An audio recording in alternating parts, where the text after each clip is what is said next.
Madison, welcome back and thanks for being here.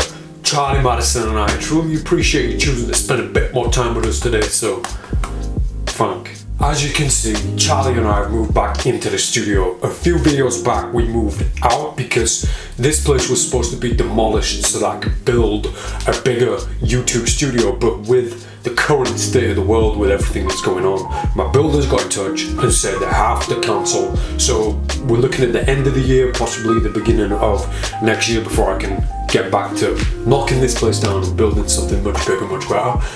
So for the time being, we're back in the studio. So to celebrate my return to this little dungeon, I'm going to teach something very special, something that I've been very excited about, which has been very cleverly hidden inside the Remedies playing cards by Schneider and I. If you go back and watch my previous cards box video, there's going to be things that you can take from that and use in this video. So ultimately I want to teach you of an incredible way to get a playing card from the deck into the box, not once, not twice, but 3 times right in front of your participant without them knowing. So without further ado, Charlie, stop wasting my time, boy. I am Daniel Madison and this is the Remedies Revelation. Although this video and this trick revolves around the gaff that is printed in the boxes of the Remedies playing cards and the Private Reserve Remedies, I want this video to focus on a few different slides. So if you don't have these playing cards, if you don't have any decks that have that very specific revealing, that's not what this video is about necessarily. It's going to end with the idea, but there are a few other slides, a few other tricks in this. So if you want to go back to my previous cards box video, you can take aspects from that video, from that trick, and build them into this trick with the focus on an idea called repocket, a way of getting a playing card into your participant's pocket without them knowing, in the cleanest and fairest possible way. We're going to take that idea and apply it to the box, to a deck of playing cards. This has a few stages, a few different stages where the card keeps going back to the box, ultimately ending with the reveal that's printed in the box. So you can do the trick up until that point. If you want to do the full trick, obviously you need to get these playing cards. I do believe the same thing is printed in these two decks. We'll find out. So we're going to start with the Private Reserve Remedies have the Queen of Clubs printed inside, hidden inside the box. So let's start by taking a close-up look at that. If you look at the bottom of the tuck box, if we go towards the Schneider side, if we go to the right hand side of the bottom of the box, we're going to open the box, Queen of Clubs on this tab. Inside this box, inside the standards, inside the Remedies, let's open this up. In this deck we have the 8 of Spades. back to normal, good as new. As a magician, you will find so many times where the perfect trick happens and no one's around to see it. No cameras around. This happened to me just a few days ago, and that's what led me to want to teach this trick. I was doing a trick for this girl. She held on to the box. I took the playing cards. I said, name any playing card. This is pretty much how most of my tricks begin. Most of my performances by asking for a playing card to be named. For one reason, the deck's always stacked, so I can get to any playing card. Second reason, I got my advocate index in my pocket, so I've got a whole bunch of ideas that I can turn to as soon as the playing card's named. She named the Queen of Clubs. She was holding the box. You can figure out the rest. Ideally, that's the trick. That's the trick that I want to teach, but Corona. But you can't. There's no real method for that. I don't want to get into psychological forces. I know there's a really good psychological force for the Queen of Clubs, but we're not going to get into that. I want to keep the focus on sleight of hand. Now, before we begin, there is one tiny bit of a setup. We need a card to stay in the box. I'm going to use the Queen of Hearts for this, and I'll show you the position that that card needs to be in from the start. So the box face down with the flap pointing towards Susan. Susan, look at my flaps. The Queen of Hearts sits in there face down like this, and then I'm going to just kind of close it enough so that that card can't be seen. How do we achieve this? How do we do it right in front of Susan? I shouldn't have to explain this. This is a very easy thing. So with the Queen of Hearts at the bottom of the deck to begin with, the deck inside the box like this, ready to go. Now I'm set up. Now I'm ready to go. The deck, by the way, is also in brand new deck order, ready for me to do a dribble force. The Queen of Clubs is in a perfect position to achieve that because it's really near the top, just a perfect position for a dribble. So when I open the box to take the cards out, very casually, when I'm pulling the cards away, you'll see the Queen of Hearts on the bottom. I'm just going to push that back down into the box as I take the rest of the cards. The box is tilted toward me so that nobody can see into the top of the box. I'm going to close the lid slightly and put the box down like this so that Susan can see my flaps. This is the setup that's gonna help us achieve the first card in box. It might not seem to make too much sense at the moment, but the moment of magic when they believe that that's their card is a truly wonderful thing. We'll get to that in a moment. Now, the deck is in brand new deck order, so the Queen of Clubs is really near the top. If I muscle memory cut to the Queen of Clubs, King here, Queen here, I can now do a dribble force. I hold a thumb break right here. Again, I'm not going to teach this in too much detail because that will be a long video. Essentially, I'm keeping a thumb break. I'm going to dribble the cards to the table, asking Susan to call stop at any point, and I'm just going to time it. I'm just going to time it perfectly so that she says stop here. And and if she says stop before this point, I'm just going to drop at this break. So it looks like this. Susan, stop looking at my flaps. Please call stop at any point. Stop. So we know the king's here, we know that this is the queen now. At this point, I can invite Susan to take this playing card, have a look at it, then put it back. This part's kind of up to you what you want to do.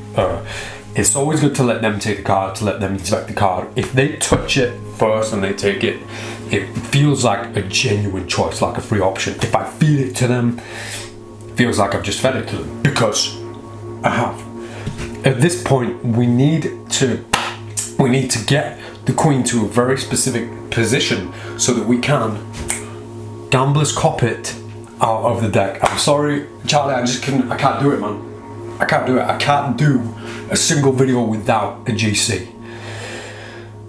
Charlie, if I say I'm going to G that card from now on, that means I'm going to gamblers cop the card. You should all know this by now. So the Queen of Clubs is on top of the deck. I'm going to gamblers cop it away from the deck as I give the deck to Susan to shuffle. I have stolen the playing card in a face-up position. At this point, they can be shuffling whatever. We can just put the deck aside. I'm going to draw attention to the box. There's a very specific set of actions coming up right now that you need to follow very, very carefully. This hand, I need to convince our audience, I need to convince Susan that this hand is empty. And I need to be as subtle as possible with that. But everything that you see right now is set up so that this hand looks empty. My hands are very natural here. I'm not hiding this hand. The biggest mistake that I see in these kind of card to box tricks is the magician doing this. rushing to get this card out of his dirty hand because he's too nervous about it. We can be really slowly with this, and we're really going to slow roll the reveal without using this hand until the very last moment, once they believe that the card is already in the box. That's what the Queen of Hearts is doing inside there right now. So the Queen of Club here, I'm going to use my empty hand, and I'm going to push the lid open. At this point, say, Suzan, can you see a card inside the box? She can see that card. I'm going to now put this box carefully into the dirty hand. So I'm being very careful that nobody can see the palmed card. If I go in exposed view, you can see the card there, but from my careful point of view, nobody can see the card in this hand, and the focus is on the card inside. Everybody's looking at this card. At this point, because the Queen is face up, I'm going to take the box. When I pass the box into this hand, it makes this hand look empty. Now this hand's empty. There's no way that I'm dirty at this point in the mind of Suzan Sausage and the mind of the participant. At this point, I'm going to take the box and turn it face. I'm going to turn it over like this into my hand. From my point of view, I can now see the face up Queen of Hearts in the box. In their mind, they see a face down card in the box. So if I turn it this way and then pull the card out like this, that makes sense. Right, and it looks like it came from the box. That moment is a very relaxed moment because they've kind of already reacted to a card in the box. They've seen it and they go, oh my god. Now they're thinking, how did it get in there? How did he do that? Not, is that my card? They just assume it's their card. And at this point, it's so relaxed.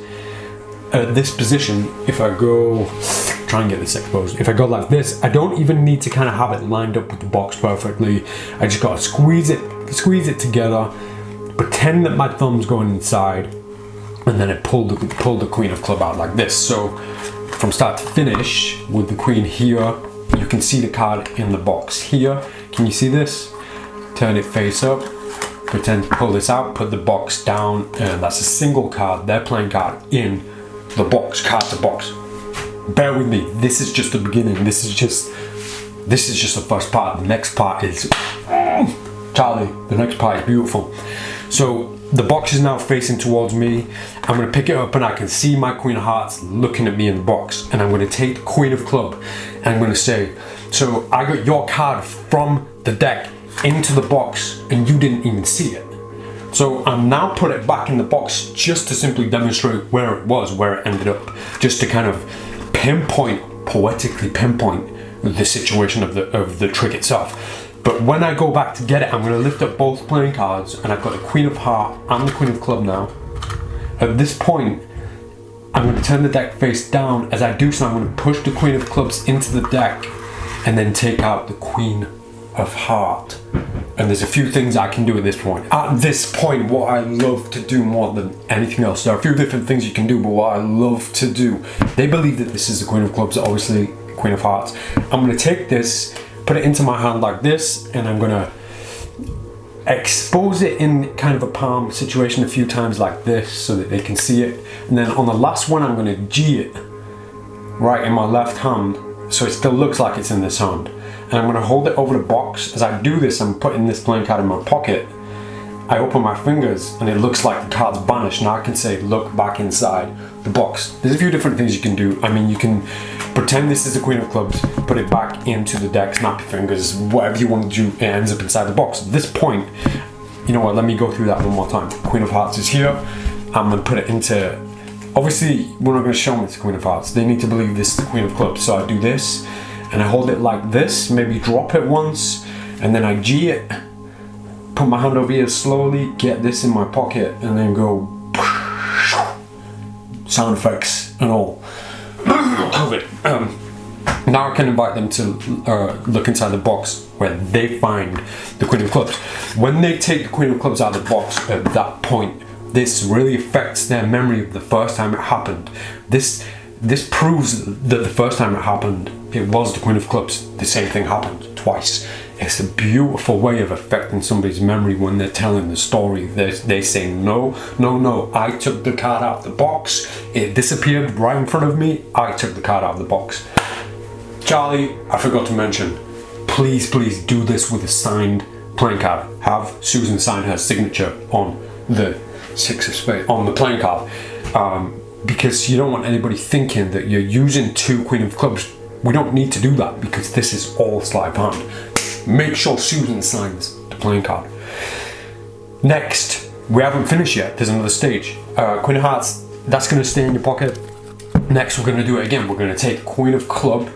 What? We're going to take the Queen of Club from the Suzan sausage, and we're going to have her hold the box this time. So she holds the box. I get the Queen. I do the same thing again.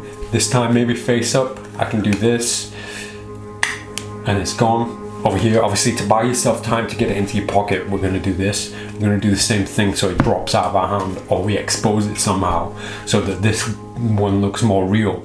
Now I'm going to really take my time, stretch my arm out. This gives me cover over here to get rid of the Queen. Now I can do this and say look inside the box. At this point, they're going to look inside the box and see nothing. At which point we're going to instruct them, no, it actually went inside the box. Now you're going to instruct them to open up the box, completely destroy the box by opening up the actual box itself, and then inside they're going to find a final little nice reveal of their playing card, the Queen of Clubs. At this point, they think it's all over. I'm going to take that Queen of Clubs back out of my pocket. I'm going to act like the trick's over, saying, you know, thanks, yeah, it's just real magic, that's all. And while we're having these little non-moments, down moments, she's inspected the box. I'm going to load the Queen one more time, go back to the previous cards box idea, because I'm going to take the box and I'm going to show it and say, look, the Queen, it's pretty cool, isn't it? And it came from that deck. At this point, I'm going to load that Queen back inside the box and put it back on the table, or put it back in their hands, and then just carry on. Hopefully, I can subtly guide them back to the box. Like, in some cases, you might find that your participant says, well, what are you going to do with your box now? It's all broken. And then they're going to see the Queen in there and go, ah! For real, that's what they will do. Thank. That was the Remedies revelation. I hope that you enjoyed it. Right now, I want you to head over, there's a link in the video description to Gianni Vox, to G-Vox. He's got a dope idea that I kept out of this video so that he could teach it, an idea that you can use this revelation for. There are also quite a few different things that you can achieve with the same revelation in these boxes. If you come up with anything cool, anything good, anything interesting, share it with all of us in the comment section below. I'll be back real soon to teach Chris Ramsey's slip shift. I'll ask in return. Make sure you subscribe so you get my notification bell going ding, ding, every time I drop a new tutorial. I'm Daniel Madison. Thanks for watching. See you next